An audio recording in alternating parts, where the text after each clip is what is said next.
안녕하세요. 외국계 취업 성공하기 외치성의 알렉스입니다.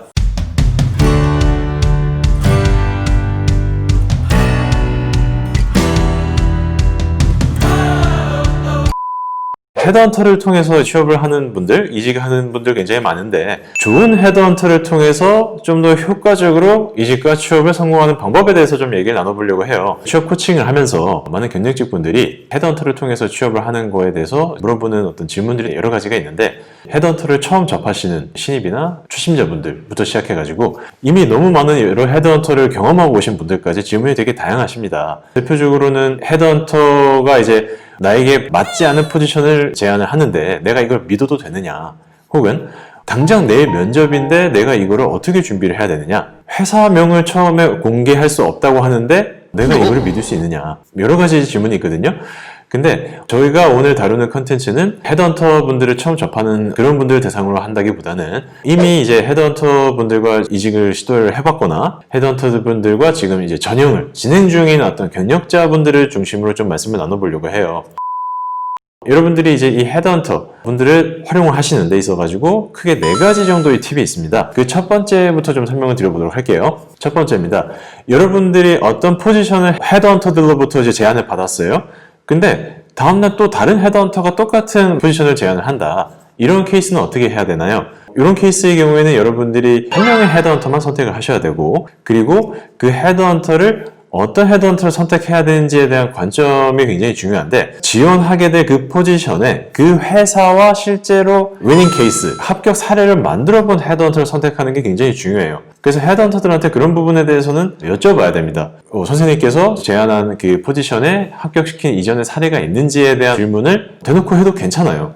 근데 이거는 좀 너무 예의가 없는 것 같아요. 그런 생각이 있을 수 있겠죠? 뭐 그런 케이스라면 내가 좀 더 잘 준비하고 싶은 마음에서 선생님께서 지금 저한테 추천한 이 채용권에 대해서 혹시 이전에 합격한 사례가 있다면 그런 부분들을 좀 소개를 해주시면 제가 거기에 맞춰서 좀 더 잘 준비를 하겠다. 뭐 이런 식으로 돌려서 좀 정중하게 얘기하실 수도 있는 거죠. 그렇기 때문에 내가 어떤 헤드헌터를 선택하는 기준은 첫 번째로는 실제로 위닝 케이스를 만들어 본 헤드헌터인지 아닌지를 확인한다. 이게 첫 번째고요.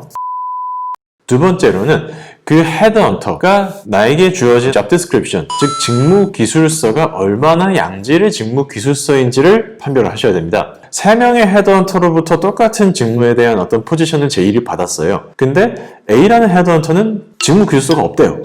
그냥 구두로 설명해주는 헤드헌터가 있고요. B라는 헤드헌터는 직무 기술서를 줘요. 근데 직무 기술서의 내용이 좀 풍부하지 않고 짧을 수도 있어요. 근데 세 번째 헤드헌터는 굉장히 자세한 직무 기술서를 줘요. job description이 거의 5장이 넘어가네? 그리고 내용을 보니까 거의 내부 자료인 것 같은 느낌이야. 그러면 어떤 선택을 해야 되겠어요? 당연히 세 번째 헤드헌터를 선택하셔야 됩니다. 실제로 이제 헤드헌터 분들이 포지션을 제의를 할 때 그 회사의 인사 담당자와 얼마나 업무를 많이 해봤는지에 대한 관점이 되게 중요하거든요. 인사 담당자는 사람을 채용할 때 헤드헌터한테 그 포지션을 의뢰를 하는데 한 명의 헤드헌터한테만 독점적으로 공고를 주는 경우는 많지는 않아요. 여러 헤드헌터들한테 그 공고를 뿌린단 말이에요. 실제로 그 중에 들러리가 있을 수도 있어요. 그렇지 않은 양질 헤드헌터도 당연히 있고, 여러분들은 그 양질의 헤드헌터를 선택하시기 위한 기준으로서는 job description이 얼마나 양질의 JD인지를 따져보고 선택을 하셔야 된다. 이게 두 번째입니다. 세 번째로는 헤드헌터가 포지션을 제의를 해서 지원을 했어요.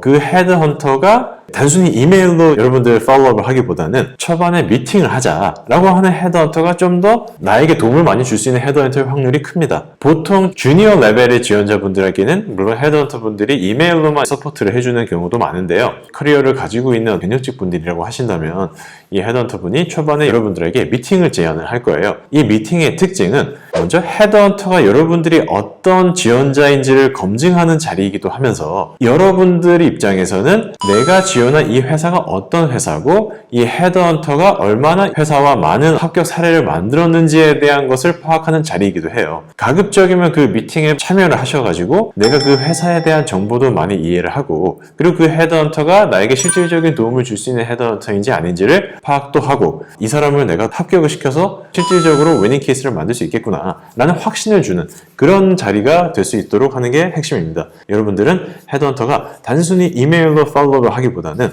여러분들과 초반에 미팅을 하자고 제의를 하는 헤드헌터를 선택하는 게 좀 더 합격률을 높일 수 있는 하나의 방법이 될 것이라고 말씀드리고 싶고요. 네 번째는 이거는 좀 짤막한 팁인데요. 여러분들이 헤드헌터를 통해서 지원을 했고 면접을 봤어요. 면접을 생각보다 너무 잘 봤어요. 면접관의 어떤 반응이라든가 면접관이랑 케미가 되게 잘 맞은 것 같아요. 느낌이 되게 합격할 것 같은 굉장히 좋은 느낌이야. 근데 그때 이제 헤드헌터가 여러분들한테 물어보겠죠. 면접 어떠셨어요? 잘 보셨어요? 그러면 그때 여러분들이 너무 신나가지고 네, 면접이 이랬어요, 저랬어요, 이런 것도 물어봤어요 라고 너무 그 면접 내용에 대한 단서를 많이 헤드헌터한테 제공하면 안 됩니다. 왜냐하면 여러분들이 얘기한 그 정보가 다른 지원자한테 갈 수도 있거든요. 여러분들이 독점적으로 그 헤드헌터가 팔로우업을 하는 유일한 캔디데이트이 아닐 가능성이 굉장히 있습니다. 여러분들은 내가 면접에서 어떤 질문을 받았고 어떻게 대답했는지에 대한 내용을 너무 자세하게 헤드헌터한테 흘리지는 않으시는 게 여러분들 입장에서는 좀 더 유리합니다. 그렇다면 면접을 어떻게 잘 봤어요, 못 봤어요 물어보는 헤드헌터한테 아무런 너무 대답도 하지 않는다. 이것도 안 돼요. 왜냐면 그렇게 하면 헤드헌터가 여러분들에게 이 친구가 면접을 잘 못 봤네 라고 생각해서 여러분들을 드랍할 수도 있어요. 여러분들은 이제 그 헤드헌터한테 좀 더 적극적인 서포트를 못 받을 수도 있다는 얘기입니다. 그렇기 때문에 딱 이 정도로 얘기해주면 좋습니다. 면접은 1시간 정도 좀 초과돼서 본 것 같다. 그리고 인터뷰 질문을 평이했고 내가 대답은 되게 자신있게 잘 했던 것 같고 면접관의 반응도 좋았다. 막판에 희망 연봉을 물어보고 연봉에 대한 어떤 얘기를 좀 자세하게 하더라. 다음 인터뷰에 대한 어떤 내용을 팁을 주겠다는 어떤 그런 제스처를 취하더라. 이런 정도의 얘기만 하면 헤드헌터들을 설레기엔 충분합니다. 그래서 여러분들은 반드시 헤드헌터들이 여러분들한테 계속 관심을 가질 수 있도록 그들을 좀 핸들링 해주는 게 굉장히 중요하다고 좀 말씀드리고 싶어요. 오늘은 헤드헌터를 잘 선별해가지고 여러분들이 취업과 이직을 좀 더 효과적으로 하는 대략적인 팁들에 대해서 좀 말씀을 드렸습니다. 혹시라도 여러분들이 지금 헤드헌터를 통해서 구직 활동, 이직 활동을 하고 있는 중이라면 제가 아까 말씀드린 이 4가지를 염두를 하셔가지고 좀 더 좋은 결과가 있으시기를 응원하겠습니다. 오늘 영상은 여기까지 하도록 하겠습니다. 여러분들의 구독과 좋아요 많이 부탁드리고요. 더욱더 양질의 컨텐츠로 찾아뵙도록 하겠습니다. 감사합니다.